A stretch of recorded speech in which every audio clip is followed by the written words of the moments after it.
할렐루야. 근심을 이기는 세 가지 비결이라는 제목을 가지고 함께 은혜 나누기 원합니다. 요즘은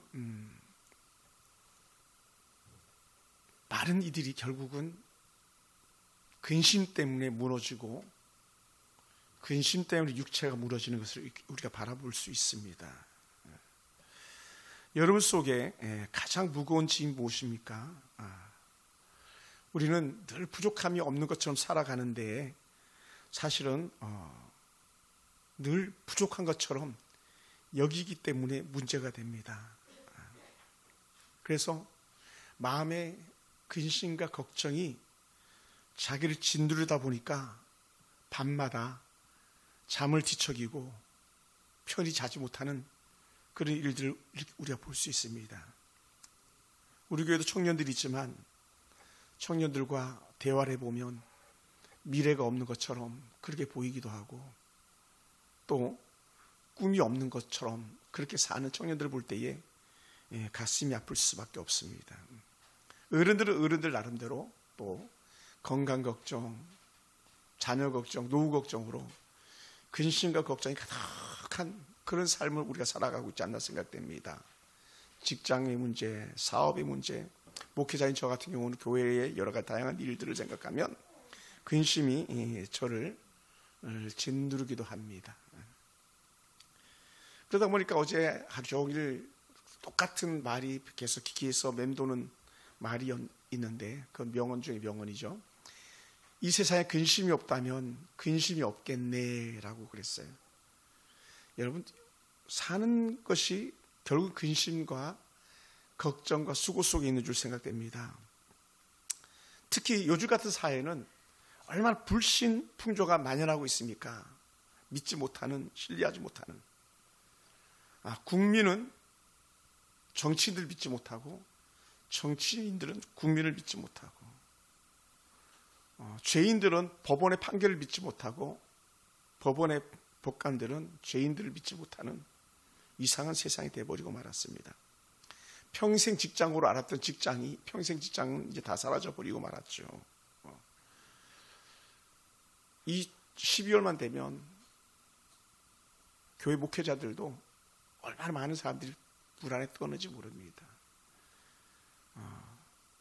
부교육자들이 12월에 거의 다 파이어, 퇴직을 시키고 바꾸는 그런 예들이 많이 있거든요. 그러니 목회자들도 추위만 오면 달달달 떠는 거예요. 저 같은 경우도 그랬어요. 야, 왜 하필이면 사임을 꼭 12월 달에 시키냐. 그 추울 때 좀 마음이라도 좀 따뜻한 봄날에 시키면 그나마 덜할 텐데 그런 생각도 해보게 된 그런 적도 있습니다. 많은 사람들이 이 12월에 퇴직을 하거나 또 12월에 새로운 매듭을 지어야 되는 그런 사람들은 근심과 걱정이 사로잡힐 수밖에 없죠. 그러다 보니까 오늘 같은 이런 시대를 갖다가 뭐라고 말하냐. 누군가 이렇게 말하더라고요. 만성적 불안한 시대다. 만성 불안의 시대. 모든 불안정한 거예요. 막 덜덜덜덜 떠는 근심 속에 있는 그런 시대예요. 걱정할 일이 없는데도 불안이 습관이 된 그런 시대라고 말해요. 습관이 됐다. 그러니 이런 근심과 걱정은요, 우리의 영혼을 좀먹기도 하고 우리의 영혼을 갖다 훔쳐가는 도적이라고 말할 수도 있습니다. 그러니까 근심은요, 결국은 우리의 기쁨을 빼앗아가는 거예요. 걱정하는 순간에는요, 기쁨이 들어올 구석이 없는 거죠. 그러다 보니까 우리의 샬롬이라고 하는 그 평안을 빼앗아가 버리고 맙니다.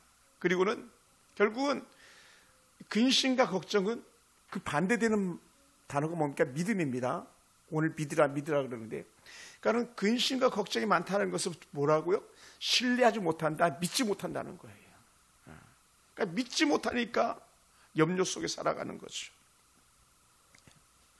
그러니까 예수님께서도 믿으라 하는 거예요. 한번 따라해볼까요? 믿으라. 믿읍시다. 옆에 사람이 삽시다. 좀 믿어봐요. 아멘. 좀 믿어봐요. 그러니까 예수님은 누구보다도 사람들의 마음을 잘 아시는 그런 분이세요. 또 예수님은 사람들의 마음을 잘 이해하시는 그런 분이세요. 그 예수님은 십자가 지기 전날 밤 제자들과 밥을 먹으면서 마음의 근심과 걱정이 예수님에게도 있었습니다. 그리고 그 자리에서 예수님은 고통스러움을 갖다가 감당하면서 제자들에게 할 말 하시고 또 제자들에게 위로를 하시기도 하시는 그런 예수님이세요. 여러분 생각해 보세요. 예수님이 내일이면 이제 십자가 지고 죽으시는 그런 날이에요. 얼마나 고통과 슬픔이 그의 앞을 가로막았겠습니까? 예수님도 사람의 몸 입고 이 땅에 오셨기 때문에 근심과 걱정 속에 있는 거거든요. 또 그것만이 아니라 이제 내가 십자가 지고 갈 때에 제자들이 저 믿었던 놈들이 다 뿌리치고 도망갈 텐데 흩어질 제자들 생각하니까 예수님은 또한 마음이 아팠던 거예요. 여러분 예수님도 감정이 있었어요. 감정. 좋은 말을 들으면 기뻐하실 수 있었고 나쁜 말을 들으면 때로는 힘에 겨울 수도 있었어요. 그 한 예가 뭡니까? 나사로의 죽음 앞에서 예수님께서 얼마나 처절하게 우셨습니까? 많이 우셨어요. 예수님은 연약한 이들을 보면 마음이 아프셨어요. 불쌍한 가부들 보면 그냥 예수님이 그 가부의 그 아버지나 되는 것처럼 마음이 아픈 적도 있었어요. 반면에요, 오늘 우리 아기가 오지 않았지만 어린 아이들을 보면 예수님께 기쁨을 감출 수가 없었어요. 너무 좋았던 것이죠. 그러니까 예수님은 어찌 보면 이렇게 표현할 수 있을 것 같아요. 공감을 잘 하셨던 분이다. 사람들의 마음을 잘 이해하고 품어줄 수 있는 공감대가 넉넉한 예수님입니다. 그래서 우리 이렇게 표현할 수 있습니다. 아픔의 상처를 잘 싸매주시는 그런 분이셨다. 그럼에도 불구하고 예수님께서도요, 마음이 무거운 짐을 짊어지시고 앞길에 나가는 그런 분이셨어요. 예수님께서 두려움과 근심에 사로잡힌 제자들을 위로하시면서 그들의 아픔을 갖다 이렇게 보듬어 주시는 그런 예수님이셨어요. 절망과 두려움이 앞을 가려서 마음이 완전히 무너져버린 말 그대로 낙심한 사람들에게 우리 주님은 위로자로 찾아가 주시는 그런 분이셨어요. 그럼에도 불구하고 마음 한켠에는 안타까움도 있는 거예요. 제자들과 떡을 먹으면서 너희 중에 하나가 나를 팔 거다라는 배반, 배신, 뭐 우리 이렇게 말할 수도 있어요. 배은망덕한 제자, 스승을 팔아버리니 그들은 얼마나 마음이 아팠겠습니까? 근데 제자들은 누가 감히 주님을 팔겠습니까? 누가 그런 짓을 하겠습니까? 라고 그렇게 제자들이 말했지만, 그러나 그 중에 하나가 예수를 팔아버리고 말잖아요. 참 가슴 아픈 거죠. 예수님이 제자들에게 배신을 당했다. 그러니까 여러분, 우리가 사람들에게 배신당하거나 사람들에게 버림받는 건요, 어찌 보면요, 일상이에요, 일상. 할렐루야. 그러니까 여러분, 남들이 나를 싫어한다고 우리 너무 힘들어할 것도 없어요. 왜냐하면 사람들은 본성이 나를 싫어하게 돼 있어요. 좋아하면 그게 이상한 거예요. 좋아하면 그게 이상한 거죠. 왜? 죄인은 자꾸 사람을 갈라치게 하고 사람과 멀어지게 만드는 그런 악한 죄성이 있는 거예요. 그러니까 어떻게 돼요? 계속 깨고 부수고 무너뜨리게 하는 거죠. 그 중에 하나가 누구였습니까? 우리가 잘 아는 가룟 유다였죠. 유다가 예수님이 주시는 떡을 받아 먹고는 그가 밖으로 나가 버리고 말았지 않습니까? 그리고는 유다가 나간 그 시간이 바로 밤 어두움이 짙게 내리는 그런 시간이었습니다. 거기서 유다는 이렇게 된 거예요. 예수님과 완전 결별. 그럴 때 예수님께서 제자들에게 하는 말이 뭡니까? 야, 너희가 내가 가는 곳에 지금 올 수가 없어. 내가 가는 곳에 너희는 같이 갈 수 없다라고 말합니다. 그러니 제자들은 예수를 믿고 따랐는데 점점 예수님을 알아들을 수 없는 말씀을 계속 하시니까 힘에 겨웠던 것 같습니다. 그러니까 제자들의 마음이 얼마나 무너졌겠습니까? 선생이 자기 신들을 버리고 떠난다고 이런 얘기를 들을 때 결국 쉽지 않은 거잖아요. 그렇다면 제자들이 무슨 생각이 들었겠습니까? 그러면 우리는 이제 앞으로 어떻게 살아야 되지? 3년 6개월을요 모든 걸 버려두고 따랐다는 건요, 모든 걸 포기하고 따랐다는 것은 생명을 건 거였거든요. 그런데 예수님께서 우리를 버린다고? 그럼 예수님이 우리를 버리면 우리 다시 뭘 어떻게 해야 되지? 어디로 가야 되지? 또 우리가 흔히 하는 말, 야 앞으로 어떻게 살아야 되지? 지난 3년 6개월 동안은 예수님께서 의식주 문제, 먹고 마시고 잠잘 문제 다 해결해 주셨잖아요. 자기들이 돈 벌어온 거 아무것도 없어요. 다 예수님께서 해결해 주셨거든요. 그러니 살 소망이 끊어진 것처럼 보이는 그런 사람들입니다. 근데 여러분, 당시에 이 제자만 그랬겠냐는 거예요. 오늘 살아가는 우리가 하나님의 은혜를 깨닫지 못하고 하나님의 은혜를 저버리고 근심과 걱정이 가득 쌓이면 우리도 똑같은 질문을 하게 된다고요. 나 앞으로 어떻게 살아야 되지? 어디로 가야 되지? 누구랑 같이 있어야 되지? 그것이 근심스러울 수 있어요. 그것만이겠습니까? 여러분, 우리는 감사하게도 여기 아픈 분들 안 계셔가지고 너무 감사해요. 너무 감사해요. 여러분, 수술실에 들어가가지고 그렇게 환한 불빛이 내리쬐이는 그 천정을 바라보면서 과연 내가 이 병실을 살아서 나갈 수 있을까? 뭐 이런 것들. 우리 교회는 너무너무 감사한 게 특별한 환자가 없어서 너무 감사한데, 암이라는 선고를 받았을 때에, 물론 요즘 암이 거의 다 회복됩니다만은 선고받았을 때에 돌이킬 수 없는 그 아픔의 절망은 누가 이해나 해줄 수 있겠습니까? 돈 때문에 청년들이 얼마나 많이 나가 떨어지고 있습니까? 돈 날아다가 시간과 장시의 젊음을 다 날려버리는 그런 돈 문제 앞에서 자유로울 수 없는 그런 청년들, 일반 우리들의 모습이 때로는 가슴을 무너지게 하지 않습니까? 배신, 아픔들, 제자들이 거기에 막 흔들리는 거죠. 저희들도 그렇지 않습니까? 그럴 때에 예수님께서는 우리에게 이렇게 말씀하십니다. 우리가 이런 마음을 가지고 있는 걸 아시는 듯이 너희는 마음에 근심하지 말라. 할렐루야.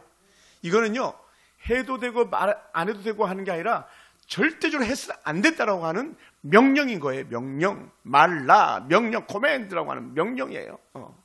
할렐루야. 제가 이제 군 형제가 저기 계시지만, 제가 군 생활할 때 절대로 제가 용서하지 않는 것 중 하나가 있는데, 그게 뭐냐면 명령불복종이에요.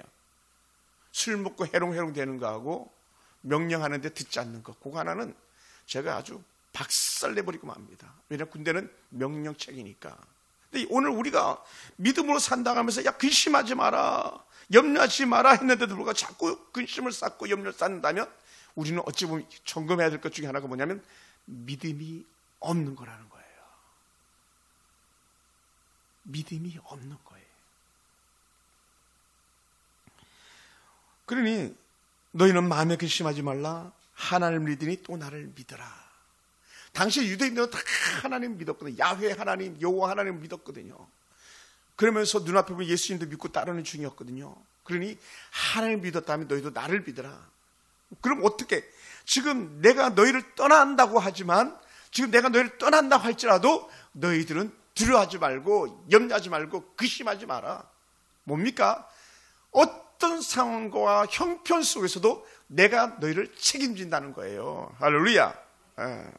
그러므로 사랑하는 성도 여러분, 오늘 예수님께서 이렇게 너희는 마음에 근심하지 말라 하시는 이 말씀을 억지로 우리가 현실을 부정하면서 억지로 막 긍정적인 마인드 그걸 가지고 살아가라는 게 아니에요. 우리는 절대적으로 우리가 두려워 떨 수도 있지만, 그럼에도 불구하고 우리는 그 두려움 속에서도 하나님을 바라보고 믿음으로 살라는 거예요. 하나님을 바라보고 믿음으로 나아가라. 왜냐하면 이 믿음만이 우리가 앞을 내다보고 나갈 수 있는 힘이 되기 때문에 그렇습니다. 우리가 가진 믿음만이 무엇을 먹을까, 무엇을 입을까 염려하지 않는 힘을 가지고 있다는 거예요. 할렐루야. 그러다 보니까, 그러면 도대체 우리가 근심을 이길 수 있는 이 세 가지 비결이 도대체 뭐냐? 첫째, 예수께서 말씀하셨던 절대적인 것, 반복적인 말씀. 너무 중요하니까 반복적으로 말하는 그 말씀, 하나님을 믿으니 또 나를 믿으라라는 거예요. 아멘.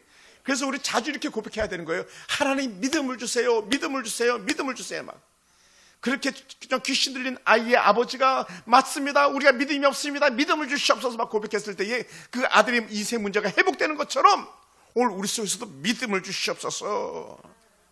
우리는 하나님이 계신 것을 압니다.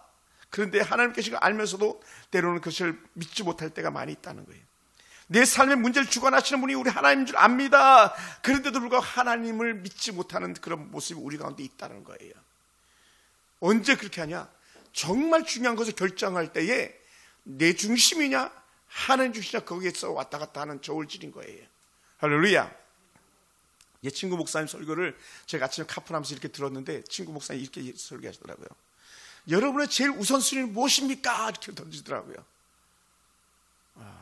한 3,000명, 4,000명 모이는 교회 친구 목사님이 그런 설교 이렇게 하더라고요. 여러분의 우선순위는 어디 있습니까? 하나님입니까? 돈입니까? 하나님의 나를 지키는 주일입니까? 아니면 세상 도는 가는 골프장 가는 겁니까? 낚시 가는 겁니까? 친구들과 놀러 가는, 등산 가는 겁니까? 막 이렇게 막 던지더라고. 그래서 약간 걱정이 됐어요. 야, 그래 막 던지면 너 힘들 텐데. 큰 교회는요, 담임 목사가 함부로 말하기가 쉽지 않아요. 왜냐하면 장로들이 보통 장로들이 아니거든요. 야, 대단하다, 너 멋지다. 하나님 우선이야. 여러분 어떻습니까? 우리는 우리 하나님이 전지전능하신 분, 창조주 하나님이신 줄 아는데 그 하나님께서 우리 속에 있는 생각을 다 아시고요, 때로는 남몰래 그 깊은 마음 훌쩍훌쩍 흘리는 그 눈물까지도 아시는 하나님이시라는 거예요. 그 하나님. 남편은 몰라요, 자식들은 몰라요. 근데 누구나 하나님은 알아주신다는 거예요. 근데 문제는 뭐냐면 하나님이 알고 계시다는 그 사실 자체를 우리가 모르는 게 문제예요. 우리가 몰라요. 여러분, 하나님은요 사랑이시라 그랬어요. 하나님은 그 어떤 것과 저를 바꾸지 않는 분이라는 거예요. 하나님은 그 어떤 경우도 우리를 놓치지 않는 그런 분이라는 것이죠. 할렐루야. 그러니 하나님은 우리를 얼마나 사랑하셨습니까? 독생하신 예수 그리스도를 죽이기까지 사랑하셨는데 우리 그 사랑을 모르고 그냥 종교인으로 전락해 살아가는 그런 삶이 우리 모습 속에 있지 않은지 돌이켜보게 됩니다. 그러다 보니까 여러분, 제가 이렇게 운전할 때에 제가 아내랑 차를 같이 타고 갈 때는요 거의 99.9%는 제가 운전합니다. 왜 그러냐면 내가 운전을 잘해서가 아니고 내가 운전을 해야 안심이 되는 거예요. 아내가 운전하잖아. 옆자리 내가 타고 아내가 운전하잖아요. 그러면 갑자기 막 발에 힘이 푹푹 들어가는 거예요. 내가 운전할 때 아내가 잔소리하면 그렇게 싫은데 내가 옆자리 타면요 아내에게 운전에 대한 잔소리를 그렇게 하더라고요.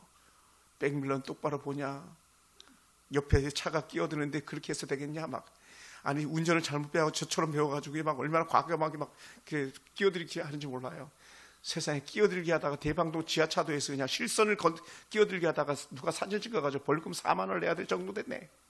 그 나쁜 놈이 이제 야 실선 그거 여러분 흰 실선은요 좀 건너서는 안 되지만 그 과감한데.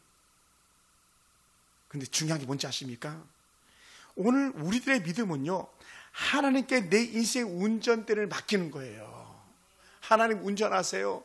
난 옆자리 타겠습니다. 왜냐하면 운전대를 잡은 사람이 그 운행을 책임지는 거거든요.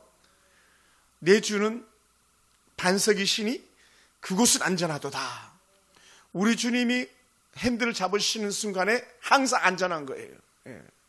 그러니까 모든 인생의 문제마다 다 하나님께 책임져 주시는데 우리는 이런 경우가 많이 있다는 거죠. 예수님을 조수석에 앉히고 내 인생을 내 것이니까 막 내가 운전하는, 한때 많이 들었던 노래처럼 내 인생은 나의 것 제발 좀 내버려 두라고. 아니라는 거예요. 내 인생은 하나님의 것, 하나님께 내 인생을 코치해 나가시는 것. 저는 자주 그런 생각을 들 때가 많아요. 부모들이 좀 똑똑해가지고 자식들 참 코치를 좀 잘해줬으면 좋았을 텐데 그런 생각이 들 때가 많아요. 뭐 경제적인 거라든지 가정생활을 어떻게 해야 된다든지 뭐 이런 것들에 대해서. 물론 저희 부모님은 정말 훌륭한 분입니다. 그런데도 불구하고 조금만 더 코칭해 주셨더라면 더 좋은 모습으로 내가 자랐을 텐데 이런 생각을 해볼 때가 많아요. 여러분, 내 인생에 개입하셔서 나를 제대로 코치해 줄 수 있는 그런 분이 주변에 있다면 여러분 정말 복 있는 사람이에요. 복 있는 사람이라니까요. 그런 사람 없어요. 잘 없어요. 그래서 제가 전에도 한번 그렇게 설교한 적 있잖아요. 야, 내가 엉덩이를 좀 맞고 싶은데 나를 때려줄 사람이 없다. 내가 잘못했는데 나를 혼내줄 사람이 없다. 아버지가 계셨으면, 엄마가 계셨으면 등짝이라도 한 대 때리고 뺨이라도 때려가지고 이놈 자식하고 혼내면서 그렇게 하는 거 아니야, 이렇게 하는 거라고 알려줄 텐데, 이런 생각이 들 때가 간혹 있다니까요. 여러분, 믿음은요, 하나님께 내 모든 걸 맡기는 거예요. 그 믿음과 함께 근심을 던져버리는 줄 믿습니다. 할렐루야. 예수님께서도 우리가 걱정의 태산 같은 그런 모습이 들 때 뭐라고 말씀하셨냐면, 인생 문제 앞에서 내 믿음대로 될지어다라고 말씀했어요. 백부장의 하인 때문에 백부장의 근심을 예수님께 왔을 때에 백부장이 했던 말은 다른 게 아니라 가라, 내 믿음대로 될지어다 그랬어요. 믿음대로 될지어다. 좋은 남편 만날 꿈꾸는 자에게 믿음대로 될지어다. 여러분의 아들, 딸도 좋은 신랑 만나기 원하는 사람들에게 믿음대로 될지어다. 할렐루야. 믿음대로 될게. 목사님, 우리 아들 그놈은 안 됩니다. 그 딸은 안 됩니다. 그러면요, 걔는 끝난 거예요. 여러분도 안 되는데 누가 되겠어요? 여러분도 기대하지 않는데 그 아들 누가 기대해 주겠어요? 그래서 예수님께서는 믿음대로 될지어다라고 말씀해 주셨습니다. 그랬더니 그 백부장의 뛰어난 그 믿음 때문에 그가 온전히 회복되었잖아요. 백부장의 타고난 믿음 때문에 예수님께서 야, 이 사람이 진짜다, 이만한 믿음 없다고 칭찬했잖아요. 오늘 저와 여러분이 오늘 이 시대에 염려와 근심과 걱정 속에 살아가는 그 사람들 앞에서 믿음을 보여가지고 야, 저 사람이 진짜네, 할렐루야, 그 고백이 우리 고백되기 축원합니다. 그러다 보니까 믿음은요, 주님께 모든 걸 내어 맡기는 거예요. 주님, 내가 하지 않겠습니다. 주님이 해주시옵소서. 하나님 대신 해주시옵소서. 이 고백하는 줄 믿습니다. 할렐루야. 저는 지난주 중에 다니엘 기도 듣다가 막 제 생각이 막 난 거예요. 나도 그렇게 기도했었는데, 나도 그렇게 기도했었는데, 막 특별히 기도한 응답이 막 나올 때에, 맞아, 내가 총시대 신학대학원 간다고 했을 때에 신학대학교 내가 막 교문 기도 붙잡고 막 기도했었는데, 내가 그 원수 붙잡고 막 기도했었는데, 내가 시험 볼 때 이 시험 한 번 보게 달라고 기도했었는데 다 됐거든. 근데 간증하는 사람이 다 된 걸 얘기하더라고. 그래서 제가 옛날 생각이 났어요. 그때 그렇게 믿음으로 살았었는데. 그러면서 어제 새벽에 제가 개인적으로 결단했던 것 중에 하나가 뭐였냐, 하나님, 오직 주님 앞에만 살겠습니다. 내가 새롭게 살겠습니다. 이 고백을 하게 됐어요. 그게 뭐냐, 믿음이에요. 그러다 보니 이 설교가 나오는 거예요. 주님, 내가 하지 않겠습니다. 주님께 맡기겠습니다. 사랑하는 성도 여러분, 두 번째는요, 우리 주님께서 우리가 염려할 때 하셨던 말씀이 뭐냐면, 내가 너희를 처소를 예비하러 간다. 나 떠난다고 걱정하지 마. 너희들이 지금은 나 있는 곳에 갈 수 없지만 후에 너희들이 다 나 있는 곳에 올 거야. 나랑 같이 있을 거야 라고 하신 거예요. 그 14장 이서열에 이렇게 표현했지 않습니까? 내가 너희를 위하여 초소를 예비하러 가노니. 할렐루야. 여러분, 제가 오늘 아침에도 갑자기 그 유튜브가 뜨기를 하나를 봤는데, 집 문제더라고요. 집 문제. 집값이 막 3억이 떨어졌습니다, 4억이 떨어졌습니다, 이렇게 막 나오더라고요. 그래도 우리 뭐 그런 좋은 집도 없지만, 우리는요, 이 땅에 사는 날 동안은 온갖 의식주 문제 때문에 근심과 걱정할 수밖에 없어요. 어떻게 하면 좀 더 좋은 집을 살까, 좀 더 넓은 집을 살까, 잘 꾸며놓고 살까, 막 거기에 다 포커스, 초점이 맞춰져 있고 생각이 맞춰져 있는데, 우리 주님은 그보다 비교할 수 없는 좋은 집을 위해서 예비하러 가신다는 거예요. 그게 뭡니까? 천국이죠, 천국. 할렐루야. 그리고 우리 주님은요, 온갖 것으로 오염되어 있고 속이고 죄로 남만 이 땅에서의 영원히 거할 집이 아니라 새로운 천성을 예비해 두고 계신다는 거예요. 할렐루야. 그래서 제자들은 예수님 떠나는 이유를 몰랐습니다. 예수님 떠나는 이유가 뭡니까? 더 좋은 것을 예비하러 가시는 분이셨습니다. 더 좋은 집을 예비하러 가시는 분이었습니다. 끝이 아니라 새롭게 시작할 곳을 예비하러 가셨던 그런 주님이셨습니다. 그래서 사도 바울은 그것을 훗날 이렇게 표현했어요. 하늘의 영원한 집이 우리에게 있다라고 고린도후서 5장 1절에 그렇게 표현했던 거예요. 영원한 집, 그걸 우리 이렇게 표현하지, 본향. 우리에게 본향이 있다. 그러니까 너 이 땅에 산다고 해서 너무 걱정하지 마라, 근심하지 마라. 오늘 너희가 힘들어하냐? 천국을 바라봐라. 영원한 성을 바라봐라. 이렇게 말씀하는 거예요. 오늘 실패했느냐? 영원한 성을 바라봐라. 오늘 상처 입었느냐? 영원한 성을 바라봐라. 영원한 집 천국을 바라봐라. 오늘 근심과 걱정에 놓여 있느냐? 영원한 집을 봐라. 갑자기 아플까봐, 갑자기 죽을까봐 걱정하냐? 영원한 집을 바라봐라. 그 예수님께서 너희는 마음에 근심하지도 말고 걱정하지도 말라라고 말씀하셨던 것이죠. 할렐루야. 여러분, 그럴 때 우리는 염려하지 않고 승리할 수 있는 줄 믿습니다. 그러면서 마지막 세 번째는 뭐냐? 가만히 말씀을 보다 보니까 주님께서 그냥 끝난 게 아니라 다시 오시겠다 말씀하신 거예요. 그래서 3절 하반절을 보면 이렇게 말합니다. 예비하면 내가 다시 와서 너희를 내게로 영접하여 라는 거예요. 다시 오셔가지고 주님이 가신 그곳에 있게 하신다는 거예요. 그래서 우리 이거 다 이렇게 말할 수 있습니다. 다시 오실 예수님, 재림의 주예요. 재림 주. 아멘. 그러니까 이단들이 바로 이 재림의 포커스에 맞춰가지고 막 지들이 다시 왔다고 말하기 때문에 문제가 되는 거예요. 악한 이단들은 주님은 아직 오시지 않았습니다. 그래 다시 오실 주님인 줄 믿습니다. 할렐루야. 그래 여러분, 예수님께서 떠나가신 것이 끝이 아니고 반드시 다시 온다는 거예요. 아멘. 사람들은 떠나면 오지 않잖아요. 사람들은 헤어지면 다시 만나지 않잖아요. 그런데요, 우리 주님은 다시 오신다는 거예요. 할렐루야. 다시 오셔서 어떤 곳으로 우리 인도합니까? 다시는 눈물이 없고 아픔이 없고 늙지 않는 새 몸, 새로운 은혜의 몸을 입고 그곳에서 주님과 함께 살 거라는 것이죠. 할렐루야. 그러면 사랑하는 성도 여러분, 우리 땅에 살면서 재림에 대한 소망이 있으면 우리 흔들리지 않아요. 아멘. 여러분, 왜 이단들이 그렇게 극성을 부리면서 그렇게 악하게 정말 그 부흥해가는 이유 중에 하나가 뭡니까? 그들에게 새로운 소망을 주기 때문에 그런 거예요. 재림 주라고 해서 너희가 나와 함께 왔다고 해서 막 계속 그렇게 잘못된 걸 집어넣어서 그런 거예요. 그러니까 우리는 진짜를 갖고 있습니다. 진짜는 아직 오지 않았습니다. 할렐루야. 진짜 예수님은 아직 오지 않았습니다. 재림의 소망을 가지고 있는 사람은요, 믿음을 저버리지 않습니다. 교회를 버리지 않습니다. 예수를 부인하지 않습니다. 재림의 소망이 없으니까, 다시 올 주님이 없으니까 이 세상에서 평생 이렇게 살다가 끝날 것처럼 여기니까요, 남의 것을 빼앗고 죽이고 또 더 취해가지고 막 6천억 7천억 입에다 꿀꺽 삼키고는 그렇게 하지 않은 것처럼 살아가는 거예요. 재림의 주님이 계십니다. 재림의 주님 계신 것 플러스 반드시 심판이 있다는 거예요. 심판이 있다. 사랑하는 성도 여러분, 주님의 강림은요, 이 죄악 세상의 종말을 의미하는 겁니다. 주님께서 이 세상 나라를 심판하시고 우리를 영원한 나라로 인도하실 것입니다. 그것을 사도 요한은 이렇게 표현했어요. 새 하늘과 새 땅이라고요. 새 하늘과 새 땅, 또 새 예루살렘. 땅에 보이는 예루살렘 성은요, 부족합니다. 연약합니다. 그러나 우리 주님이 거시는 예루살렘 성은 완전한 것입니다. 우리 주님이 계신 그곳은요, 완전한 교회입니다. 완전한 가정을 이루는 것입니다. 하나님 아버지와 어린 양 예수 그리스도 모시고 영원토록 행복하게 살게 될 그때는 언제냐? 주님이 오셔서 우리를 데려가실 때입니다. 그러므로 사랑하는 성도 여러분, 이제는 우리가 살면서 근심 걱정 좀 내려놓고 새 소망을 붙잡고 살아갈 수 있길 주여 축원합니다. 친구 선교사 말씀했던 것처럼 무엇이 우선순위냐? 무엇이 우선순위이기 때문에 여러분들이 버거워합니까?